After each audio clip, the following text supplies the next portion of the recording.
अस्सलाम वालेकुम dear students, first year mathematics के साथ मैं हूं आपका instructor Abdul Manan. Chapter number 3 sequence and series हमने स्टार्ट किया था। सीक्वेंस एंड सीरीज के हम तीसरे एसएलओ पे हैं। एक एसएलओ आइडेंटिफिकेशन का था, वो हम कर चुके। इस एसएलओ में हमने जियोमेट्रिक सीक्वेंस और सीरीज को एनालाइज करना था और उससे रिलेटेड प्रॉब्लम्स को सोल्व करना था। जियोमेट्रिक सीक्वेंस हम सीख चुके, उसकी प्रैक्टिस भी कर चुके और बड़े अच्छे तरीके से हमने उसमें कल देखा कि एक जियोमेट्रिक सीक्वेंस जो है वो कर्व में होता है और अरिथमेटिक प्रोग्रेशन लीनियर होता है। आज हमने इसका दूसरा हिस्सा सीरीज डिस्कस करना है, लेकिन सीरीज पे जाने से पहले हम अपना नॉलेज 3.5 कवर करेंगे, विच इज जियोमेट्रिक मीन। जिस तरह अरिथमेटिक प्रोग्रेशन के बाद या सीक्वेंस के बाद आपने अरिथमेटिक मीन लेना सीखा था, इसी तरह जियोमेट्रिक सीक्वेंस के बाद हमने क्या सीखना है? Geometric mean. ये नॉलेज 3.5 की शक्ल में हमारी टेक्स्ट में अवेलेबल है। जियोमेट्रिक मीन का लफ्ज आज आपने पहली दफा नहीं सुना। इससे पहले जियोमेट्रिक मीन का लफ्ज आपने 10th क्लास मैथमेटिक्स में स्टैटिस्टिक्स वाले चैप्टर में पढ़ा था।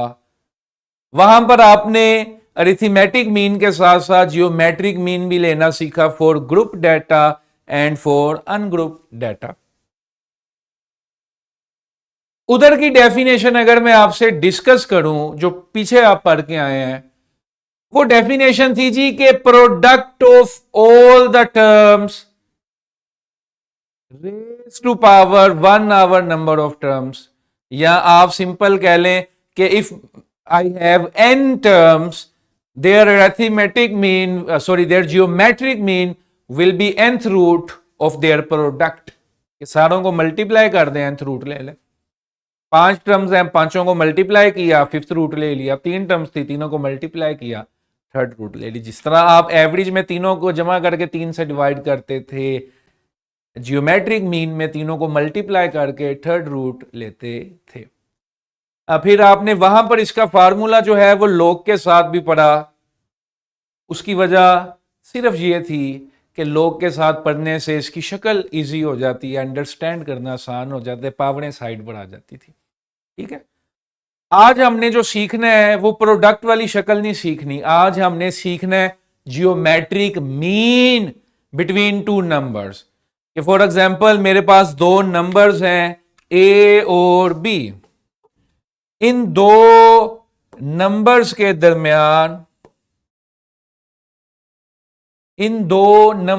दरमियान आपने जियोमेट्रिक मीन फाइंड करना है, यानी कि ये जियोमेट्रिक सीक्वेंस होगा।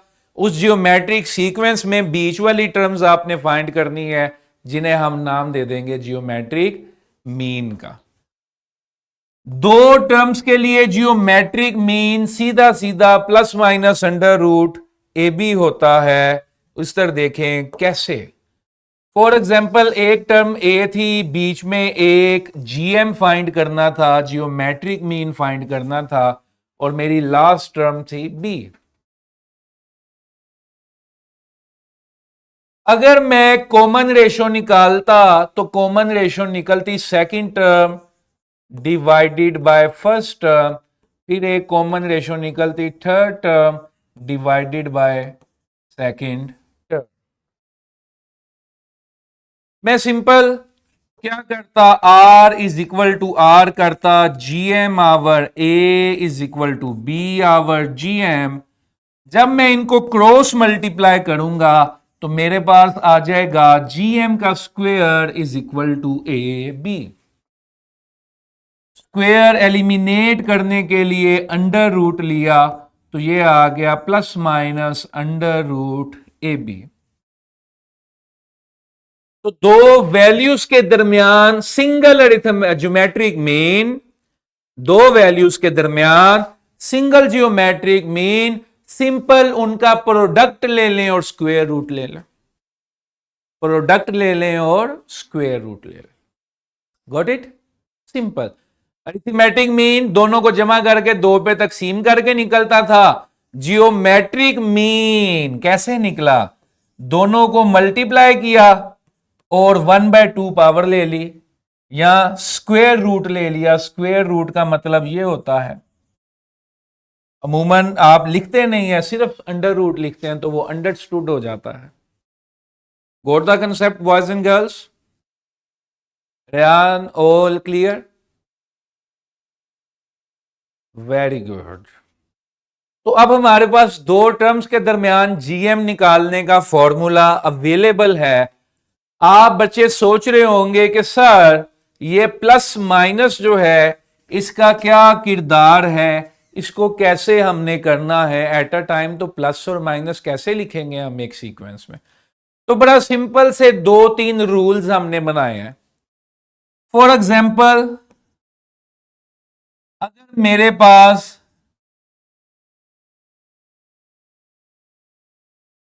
पॉजिटिव नंबर्स हैं 4 और 64, इनके दरमियान में मैं जीएम फाइंड करना चाहता हूं। दो पॉजिटिव नंबर थे मेरे पास 4 और 64, इनके दरमियान में मैं जीएम फाइंड करना चाहता हूं।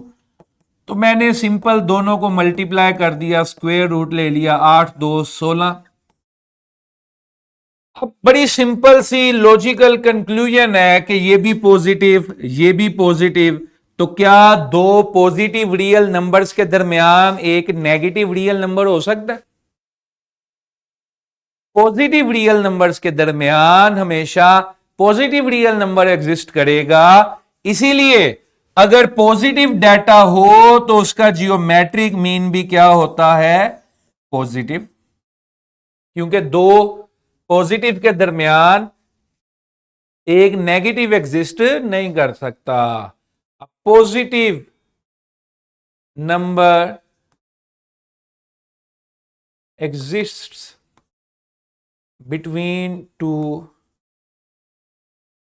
positive numbers। ठीक है जी। आगे नेगेटिव पे चलते हैं जरा। यही सेम एग्जांपल नेगेटिव के लिए भी ले लें। दो नेगेटिव नंबर थे, उनका जीएम फाइंड करना चाहा, माइनस माइनस मल्टीप्लाई होके प्लस हो गया, ये आ गया 16। अब अंदर तो -4 जरा -64 प्लस हो गया, लेकिन क्या दो नेगेटिव नंबर्स के दरमियान एक पॉजिटिव नंबर एग्जिस्ट कर सकता है?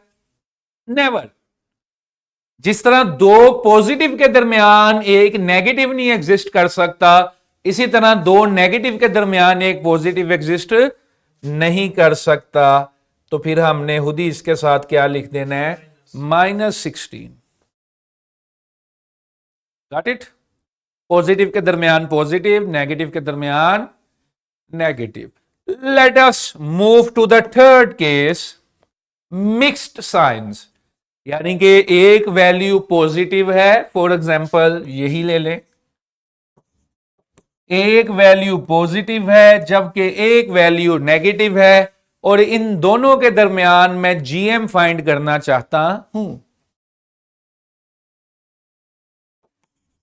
मैंने सिंपल दोनों को मल्टीप्लाई कर दिया, अंडर रूट ले लिया। अब इधर देखो बच्चों,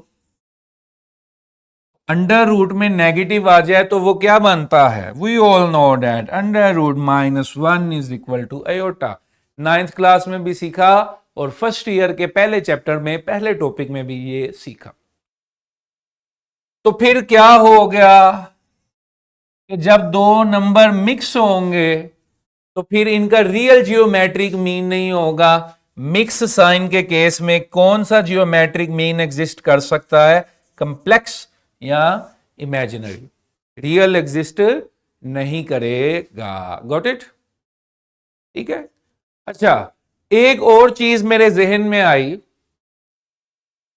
जब आप 10th क्लास में जीएम को एज एन एवरेज लिया करते थे, as a measure of central tendency लिया करते थे, तो आपने कभी बोदर ही नहीं किया, एक ही डाटा पकड़ा उसी का एएम ले लिया, एक ही डाटा पकड़ा उसी का जीएम ले लिया। लेकिन अब आप फर्स्ट ईयर में देखें कि जीएम्स का मतलब जियोमेट्रिक मीन, जो कि एक जियोमेट्रिक प्रोग्रेशन में लाई करते हैं, और एएम का मतलब अरिथमेटिक मीन्स, जो कि एक अरिथमेटिक प्रोग्रेशन में लाई करते हैं। अब उसमें एक कॉमन डिफरेंस होता है, इनमें एक कॉमन रेशियो होता है, लेकिन क्योंकि आप उनको as a measure of central tendency देख रहे होते हैं 10th क्लास में, तो आप जो मर्जी डाटा आ जाए उस पर एएम भी ले सकते हैं, उसका जीएम भी ले सकते हैं। ठीक है जी, got it? Should we move forward? Rayan, all clear? शाबाश, वेरी गुड। चलें जी, आगे बढ़ते हैं। छोटी सी एक डेरिवेशन करनी है, जिस तरह एएम में की थी हमने, इस तरह जीएम में भी करनी है। Screen please. Insert n GMs between x and y. Insert n GMs between x and y.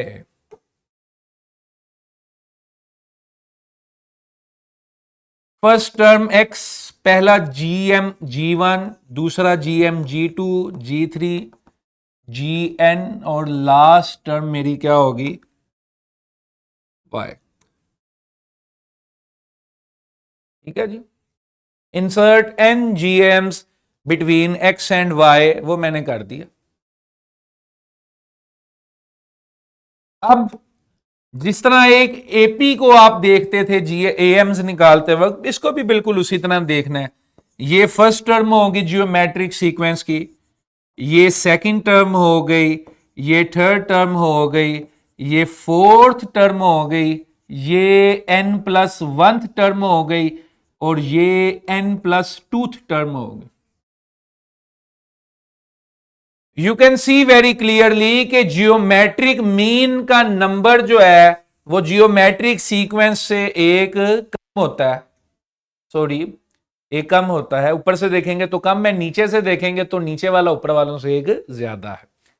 तो यू कैन से कि जियोमेट्रिक सीक्वेंस की टर्म पकड़ोगे तो वो जीएम से 1+ होनी चाहिए, और उसके पकड़ोगे जीएम की पकड़ोगे तो वो जियोमेट्रिक सीक्वेंस की टर्म से एक लेस होनी चाहिए। बहरहाल डेरिवेशन करने के लिए अब मैं क्या करूंगा, an+2 को देखा मैंने,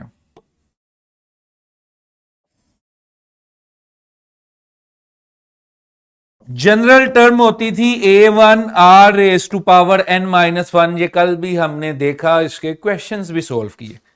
मैं कौन सी टर्म बनाना चाह रहा हूं बेटा? n+2।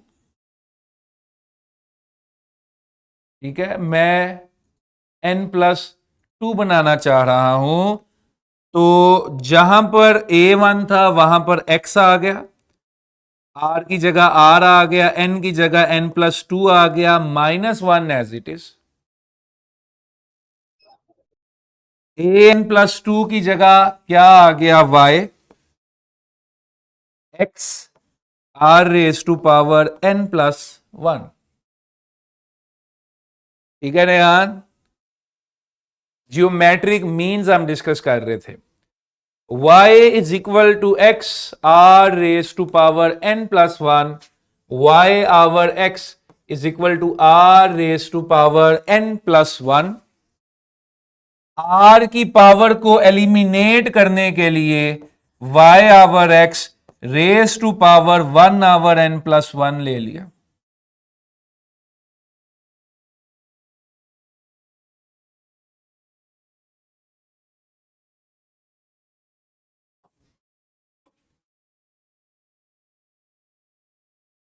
y over x ⁻1/n+1 is equal to r। Got it? ठीक है जी। We have substituted n GMs between x and y, उसको जियोमेट्रिक सीक्वेंस में कन्वर्ट किया, जनरल टर्म का फार्मूला यूज किया, जनरल टर्म के फार्मूला में से हमने n+2 टर्म बनाई, वो y आ गया, उसको सोल्व किया। अभी मेरे पास r आ गया, a1 आ गया, तो मैं पूरे सीक्वेंस को ट्रेस कर सकता हूं। G1 is equal to A2 which is equal to A1R which is X into Y over X raised to power 1 over n plus 1. G2 which is A3, ठीक है, A1R², ये हो गया G x into y over x, और जब आप इसके साथ r को मल्टीप्लाई करेंगे तो ये 2 आवर n प्लस 1 हो जाएगा। r स्क्वेयर है तो 2 आवर n प्लस 1 हो गया। इसी तरह G3 is equal to A4 यानी कि A1R³ x into y over x raise to power 3 over n plus 1। Gn nth geometric mean, Gn is equal to an plus 1 which is equal to a1rn, a1rn, x y over x n over n plus 1, ठीक है जी, n over n plus 1।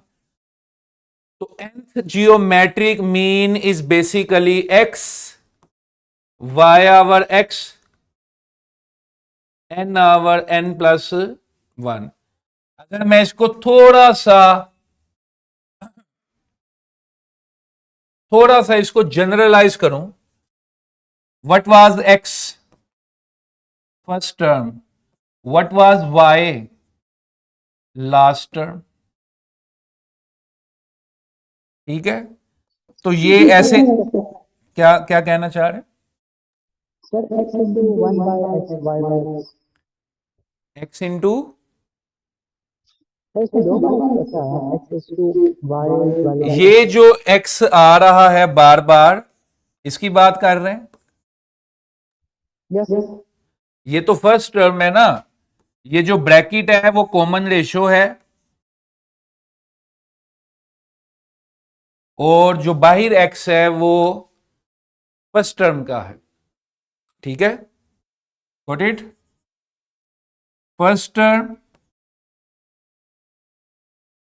Last term, over first term n over n plus 1।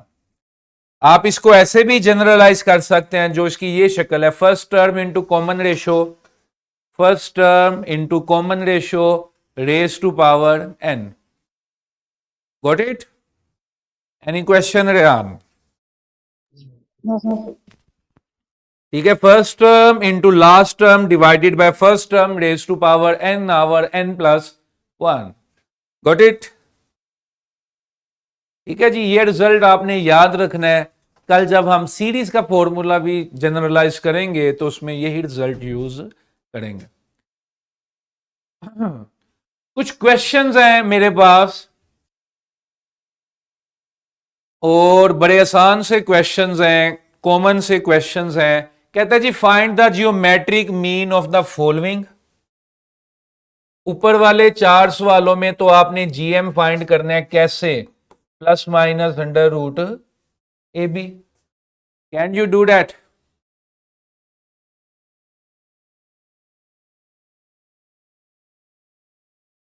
इधर देखें जी, मैं चौथा part करता हूं, ऐसे कर लें। मैं इसका फोर्थ पार्ट करने लगा हूं। Under root 3 plus 5 into under root 3 minus 5, एक बार पॉजिटिव एक बार negative, A square minus B square. Got it? ये ऊपर से ही देख के इसको अंदाजा हो रहा था कि it will lead to complex GMs, क्योंकि ये जो वैल्यू है अंडर रूट 3 माइनस 5 ये नेगेटिव है। अंडर रूट 3 1.73 होता है, उसमें से 5 करोगे तो नेगेटिव नंबर आएगा। ये नेगेटिव हो गया, ये पॉजिटिव हो गया, इसलिए इसका जीएम किस तरफ ले जा रहा है, हमें कॉम्प्लेक्स जीएम्स मिलेंगे। Got it? अच्छा जी, insert 5 geometric means between 3 into 5/9, 3 into 5/9, 3 सही 5/9, 1 2 3 4 5 क्या है वैल्यू? अच्छा जी 40 इंटू 1/2। तो इतना हमने कैलकुलेशन करनी है, तो इन नंबर्स को तो पहले रैप अप कर लेना। 3 सही 5/9 का मतलब हो गया 32/9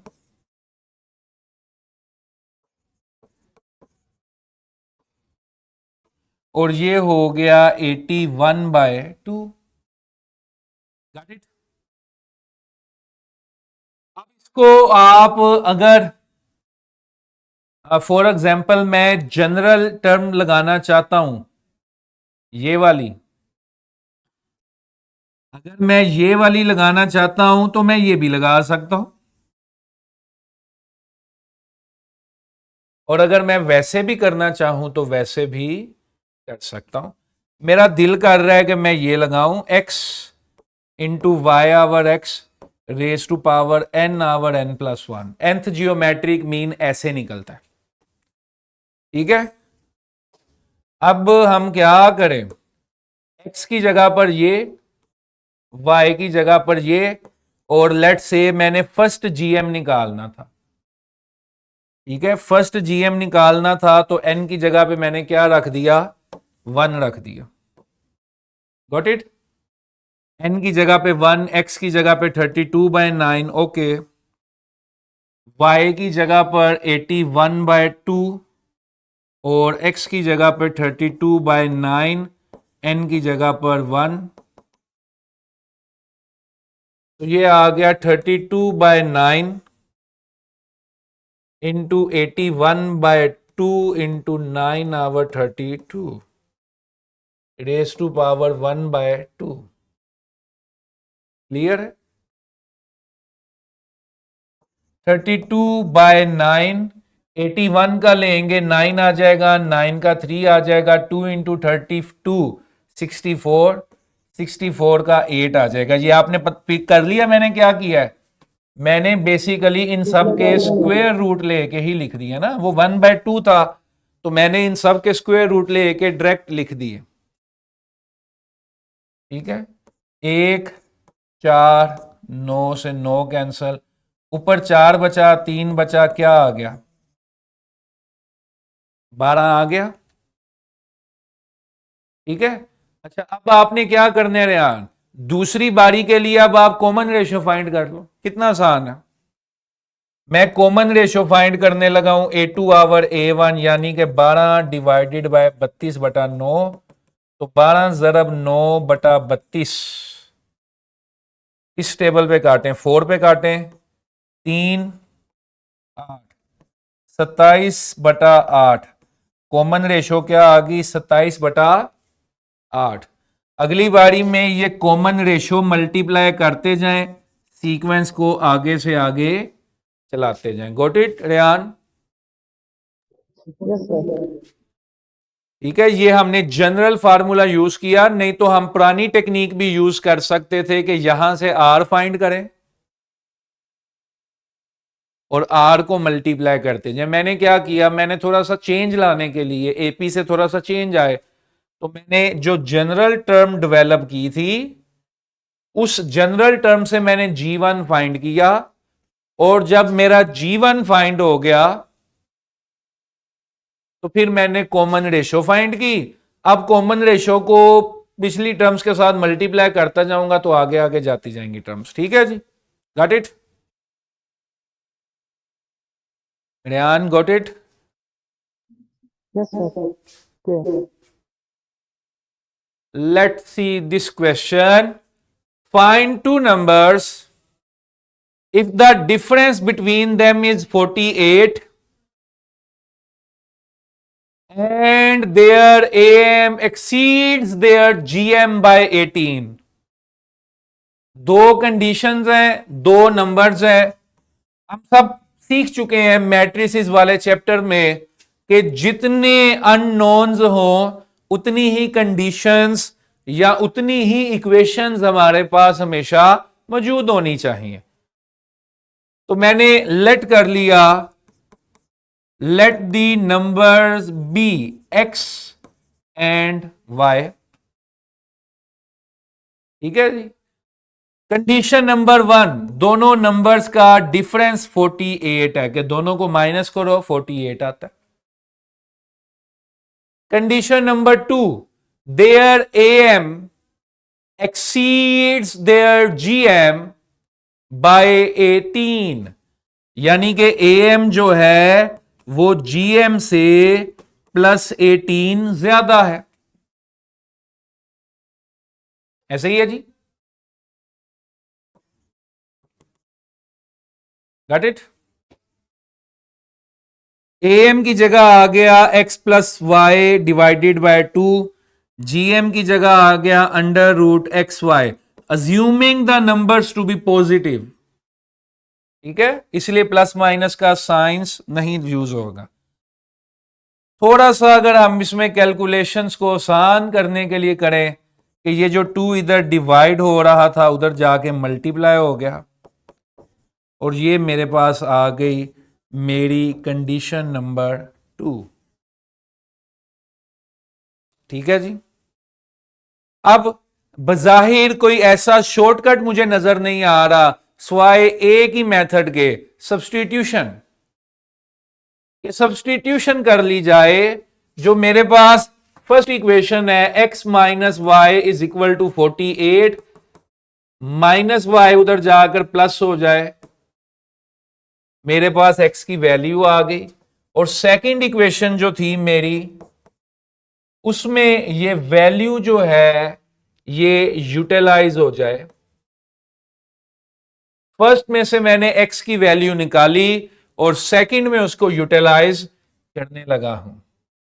अब मैं क्या करूंगा, जहां पर x था वहां पर आ गया 48 प्लस वाई, ये वाला plus y as it is. जहां पर x था 48 प्लस वाई, ये वाला y एज इट इज. ये बन गया 48 plus 2y is equal to 2 times 48y plus y square plus 36. दो स्टेप्स मैं डायरेक्ट करने लगा हूं. Being a first year student you can easily understand.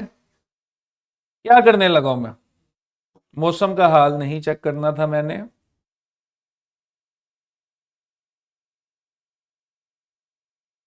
ये भी 2 है, इसमें से भी 2 कॉमन निकलता है, इसमें से भी 2 कॉमन निकलता है. एक तो 2 कॉमन लेके काट दिया, दूसरा वो 36 उधर से इधर ले आया, तो बचा y.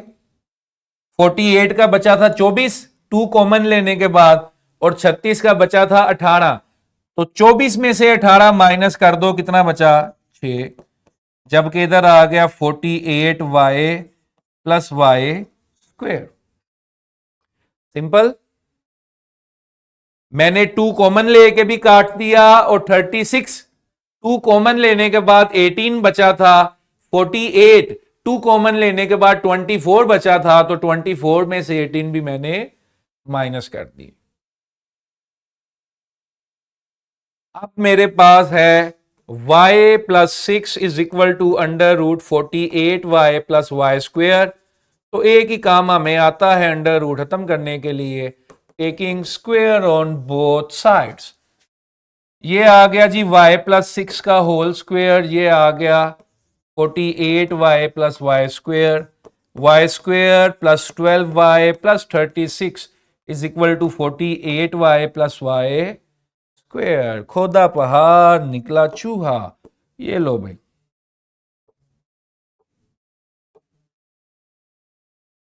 फिर 48y इधर आकर माइनस हो गया, 36 उधर चला गया. -36y is equal to -36. लें जी, y कितना खूबसूरत आ गया 1. x क्या था, x था 48 प्लस y, तो y की जगह मैंने 1 रखा, x आ गया 49. तो दो numbers are x and y, यानी कि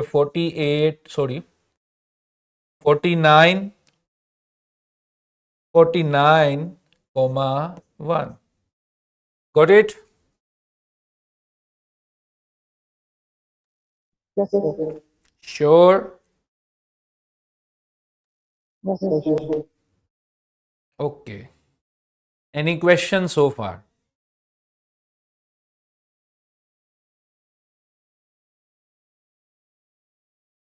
ये बस याद रखें, मैथ्स में जैसे जैसे आप प्रोग्रेस करेंगे क्या होगा, जो कंसेप्ट आप सीखते जा रहे हैं वो किसी ना किसी तरह से कंडीशंस में मॉडल होता जा रहा है, बनता उसका कुछ ना कुछ कंडीशन से इक्वेशंस बनानी है। इक्वेशंस को सोल्व करने के लिए कोई भी नई चीज तो आपने सीखी नहीं, वो तो आपको ऑलरेडी आता है। 3/3 की इक्वेशंस बनती नहीं है, वो मैट्रिसेस में बनती है। अगर बन भी जाए तो यू नो द ड्रिल कि क्रैमर रूल भी लगा सकते हो, इनवर्स मैट्रिक्स मेथड भी लगा सकते हो। तो कंडीशन बनाना आसान काम है, इक्वेशंस को हल करना उससे भी आसान काम है। वो हमें मेथड हम 3 सालों से पढ़ते आ रहे हैं, 9 10 से 8 क्लास में भी अब तो शामिल है इक्वेशंस को सॉल्व करना। ठीक है, एक से वैल्यू निकाली, दूसरे में लगा दी, जवाब आपके हाथ में। ठीक है जी, let's see what next we have. Prove that the product of n geometric means between x and y is equal to the nth power of the single geometric mean between x and y। Clear है जी? अभी आपने previous question किया,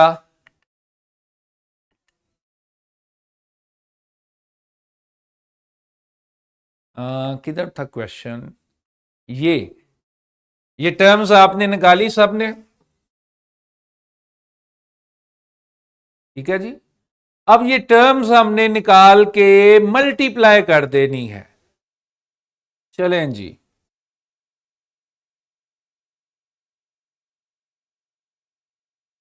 G1 G2 G3 G4 up to Gn,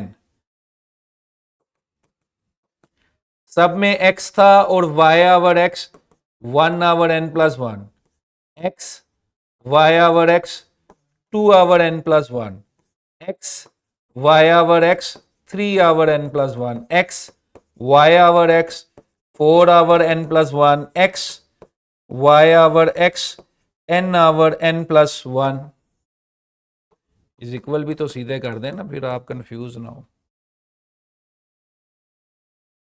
मैंने करना क्या है, साबित मैंने ये करना है कि G1 G2 G3 G4 up to Gn, जब इनको मैं मल्टीप्लाई करूं तो ये आए nth power of the single geometric mean, यानी कि सिंगल जियोमेट्रिक मीन होता है ये, तो इसकी nth पावर आनी चाहिए। ठीक है, बेसिकली ये स्टेटमेंट nth रूट के हवाले से है, डोंट गेट इट कंफ्यूज।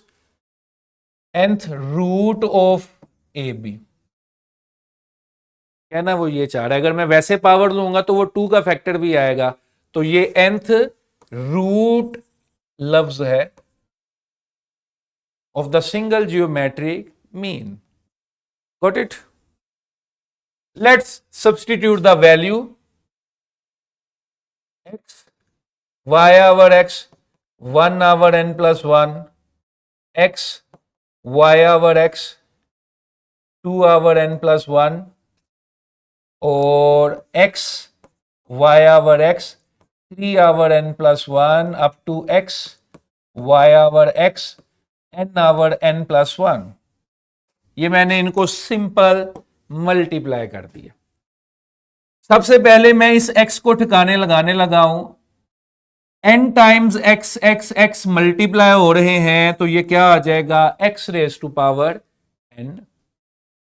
अब जरा इनको देखिए, y over x 1 over n plus 1, y over x 2 over n plus 1, y over x 3 over n plus 1 and इधर up to y over x n over n plus 1। ये सारे multiply हो रहे हैं। अब आपको पता है मल्टीप्लाई में इन सब की बेस सेम है, तो बेस सेम हो तो पावर्स सिंपली ऐड हो जाती हैं। ये देखें, ये सारी पावर्स मैंने ऐड कर दी और कुछ नहीं किया। Got it. अब एक स्टेप और फिर थोड़ा सा पिछले टॉपिक में से हमने रिकॉल करवाना है, जियोमेट्रिक में से। 1 ओवर n+1 कॉमन ले लें, 1+2+3 अप टू n। ठीक है, इसको नजर में उतार लें। मैं पेज शिफ्ट करने लगा हूं, इसी एक्सप्रेशन से मैंने शुरू करना है। रेहान यहां तक क्लियर है? जो प्रीवियस कैलकुलेशंस में मैंने n जीएम्स निकाले थे, मैंने अपने क्वेश्चन को वेरीफाई करने के लिए उन n जीएम्स को सिंपली मल्टीप्लाई कर दिया। जब मैंने उनको मल्टीप्लाई किया, x x x n times था, ये x raise to power n हो गया। क्लियर? फिर y ओवर x वाली टर्म्स मैंने इकट्ठी लिख दी, बेस से पावर z होगी, यानी कि y over x raise to power 1 over n+1, 2 over n+1, 3 over n+1 up to n over n+1। फिर इन सब में से भी मैंने 1 ओवर n+1 कॉमन ले लिया। Got it? Let's move. मेरे पास है x raise to power n, y over x raise to power 1 over n+1 और ब्रैकेट में है 1+2+3 अप टू n। जरा यहां पर हम रफ वर्क कर लें, या आप इसको क्वेश्चन का हिस्सा भी बनाना चाहें तो does not make any difference. 1+2+3 up to n, ये कुछ याद आ रहा है रेहान, ये क्या है?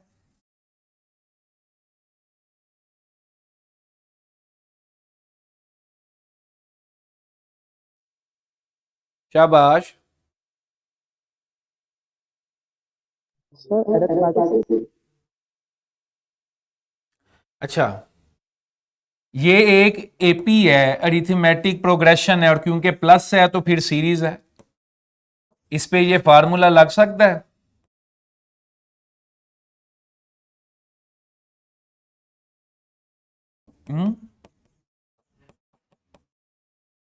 डी भी जो है, डी कितना है?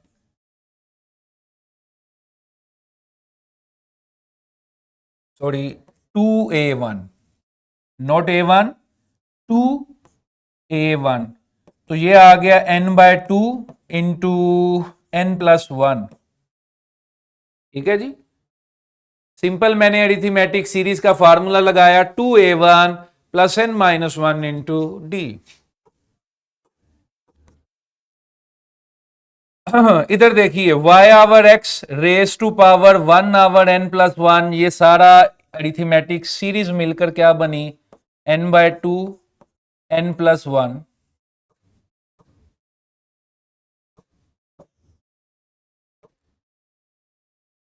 ये n+1 इस n+1 से कैंसल। अब मेरे पास है x raise to power n, y over x raise to power n/2।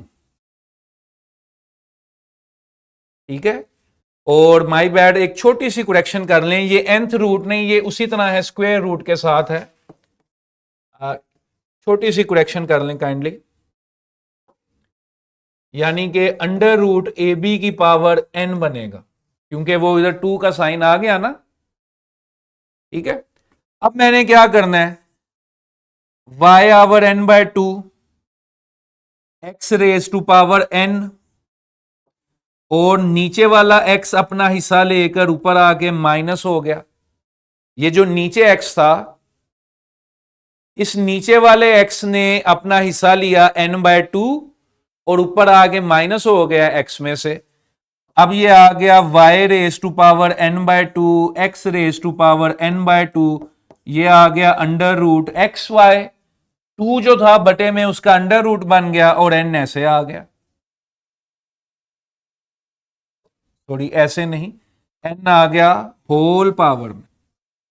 ठीक है, तो ये मैंने थोड़ा सा अर्ली जज कर लिया इसको कि नहीं ये 2 नहीं आएगा, इसलिए मैंने स्टार्ट में आपको कहा कि ये nth रूट होना चाहिए, जबकि डेरिवेशन ने ये साबित किया कि नहीं ये स्टेटमेंट बिल्कुल ट्रू है, ये nth रूट नहीं होना चाहिए, ये जो gm है उसकी nth पावर होनी चाहिए, जो gm है उसकी nth पावर होनी चाहिए। तो gm होता है अंडर रूट एक्स वाई, तो ये जो बटे वाले 2 थे ये अंडर रूट में यूटिलाइज हो गए और ऊपर वाला n होल पावर में अपेयर हो गया।